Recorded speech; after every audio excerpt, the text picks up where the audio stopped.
Welcome to our home. Welcome to my home kitchen or our home kitchen. I am Lauren Bates, and if you're joining me for the first time, welcome. And if you will continue coming back up, welcome back. Today I'm going to be making one of my favorite meals that me and my husband like to have, just a pesto chicken. So I'm going to actually show you guys how to make pesto from scratch. I think 60% of people should know how to make pesto, and if you're not part of that 60%, you should definitely join. So come join me today. I have my little food processor. That's the first thing you need. And then I've got some coarse peppercorn. You need about a teaspoon of that, or a teaspoon and a half. I've got 50 grams of Parmesan cheese. I've got almost 80 grams of basil, 2 big handfuls if you want to look at it that way. I've got a whole clove of garlic peeled. It comes up to about 40 grams of garlic. If you don't have fresh garlic, you can use the pureed one, but I prefer the fresh because I like the chunkiness in it. And then I also have about 90 mils of olive oil. But this one here, it was the most expensive one in the store. So try to get a really good quality olive oil. And you're supposed to use it traditionally with pine nuts, but I've got almonds because I couldn't get pine nuts, and I got about 40 grams of those. And then I've got my little nice gourmet salt. So I'm going to start off by shoving everything into my processor. Shove, shove, shove. Oh, the basil smells amazing. And then I always put my olive oil, like half of it now, so that at the bottom, sometimes you find that it struggles to blend, and that's because there's no juice at the bottom. And then I'm going to put all my garlic in. I don't care if it's too much because I love garlic. So, and so does my husband. So we're okay with that. And then I'm going to put, to start, half of the nuts. And then I'm going to put half of the cheese also. Just kind of like try to break it up a little bit. The more you break it up, the easier and faster it will blend. Duh. And then I'm going to put like a really generous of 15 grams of the coarse peppercorn, and I use a mix of pink peppercorn, green peppercorn, black peppercorn, and white. So that's like my peppercorn mix. And then salt. Don't use just a touch, but don't use too much because you have the cheese in there, right? And then I'm going to add the rest of the nuts. I know that almonds are slightly bigger than the pine nuts, but I love nuts in my pesto, so I don't have a problem with that. Ooh, wait, before I close, I add the rest of the olive oil. I know that the olive oil will be more than enough. I might have to add some more, but you see I kind of like laid it out so you can kind of like mix it well. And that, guys, is my recipe for pesto. Yeah, and then just blend. Always stop it, and then you kind of like tap. Look how chunky it is there. That's also pretty cool. Like, I don't have a problem with that. Like, if you were using it for a dip, this is perfect because I love texture.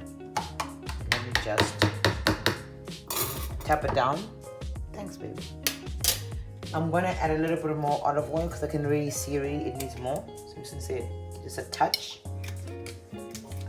I'm saying maybe less than basically a tablespoon more of olive oil at this point. But I can see really what it needs. But if you need a little bit more instruction, then about 50. And then I'm happy with the way it smells, so I'm gonna put the lid back on.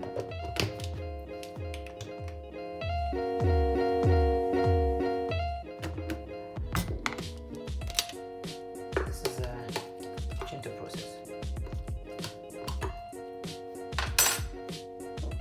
I'm gonna go again with a little bit more olive oil. I'm thinking a little bit more generous amount. Another 30 mils, 20 mils, 25 mils.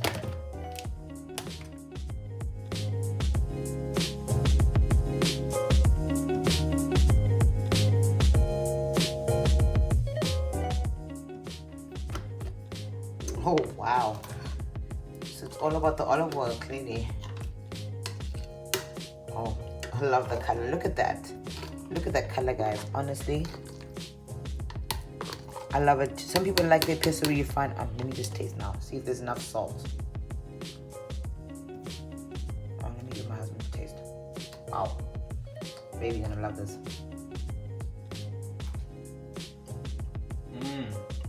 Wow. A little bit more salt? No? Okay, he's nodding yes.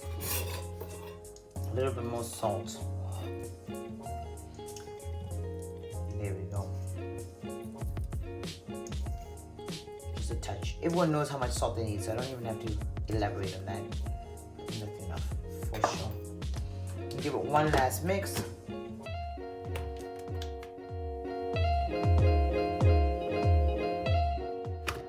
Ooh. Ooh. It's got like a little bit of spiciness in there. I don't know where that's coming from. Obviously from the basil. Garlic. And the garlic as well, yeah, sure.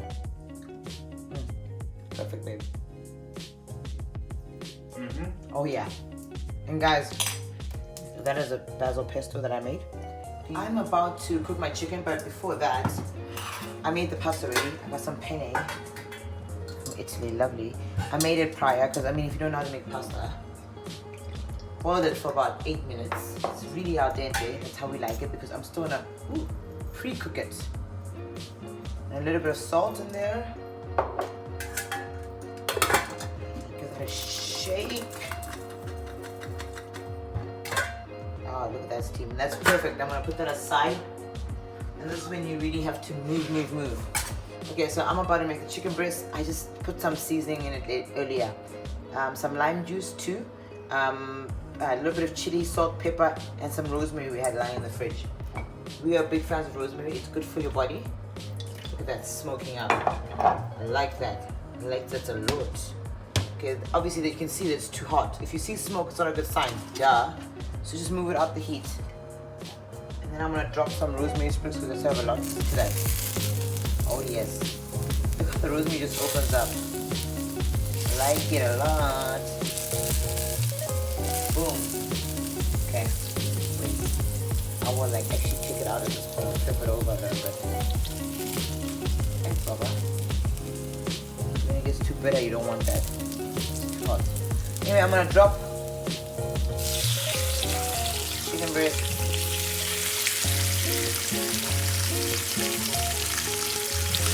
Just pour down the pan.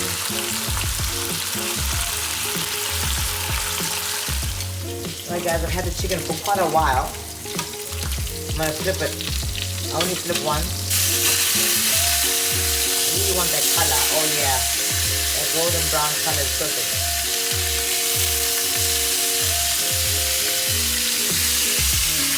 You're only gonna flip it once and that's it. And then it's cooked. It should be cooked. Okay, now we've done all the components. We've got some crispy chicken here.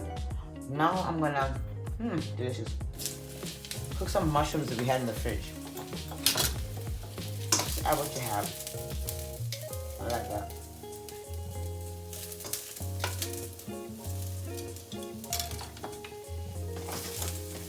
If you want to cook your mushrooms for longer, you're more than welcome to, but I like a very firm mushroom. Really fresh taste to it. I like it like that. So I'm gonna go ahead with my tomatoes. I was always gonna add the tomatoes because it's really good with the pesto.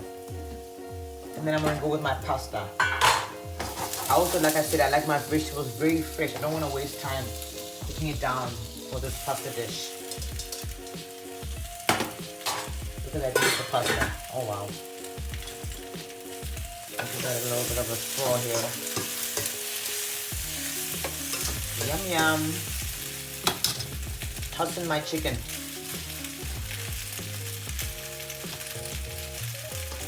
Layers.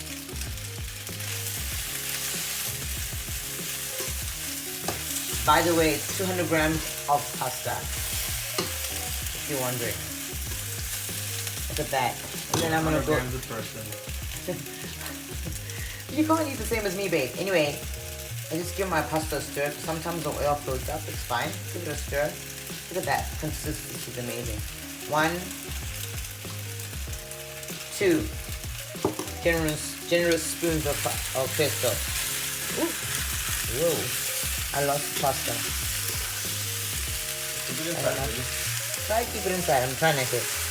In this holding position works. Let me change after that.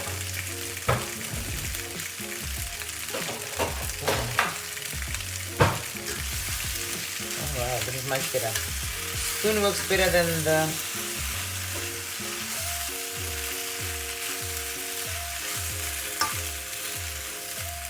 I'm gonna add one more spoon, a nice little lump of it in there.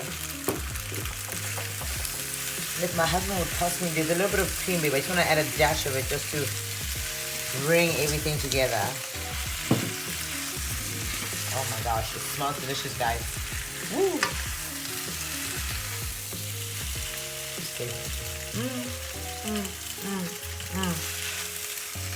I just had a young taste now. I'm gonna add some salt. Ooh, too much.